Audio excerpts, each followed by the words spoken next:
কিছুদিন সংসার করার পর ফেলে রেখে চলে যায়। হুমায়রার একটি সন্তান আছে।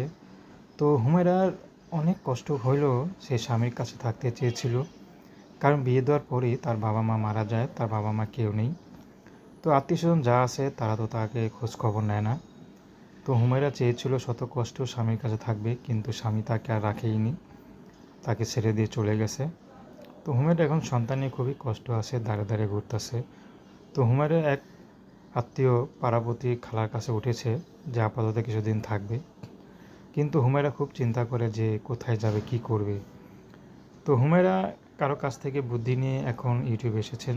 তো চিন্তা করছি ইউটিউবে এসে যদি ভালো একজন মানুষ পেয়ে যায় এই মুহূর্তে, তাহলে তার আর কোনো কিছু দরকার নেই, তার শুধু একটু মাথা গোঁজার ঠাঁই দরকার, তার আর কোনো চাওয়া পাওয়া নেই। সেই মানুষটি যেমনই হোক, যদি তার সন্তান সহ তাকে দায়িত্ব নেয়, তাহলে তার ঘরেও যদি সন্তান থাকে, স্ত্রী থাকে, কোনো সমস্যা নেই। সে যদি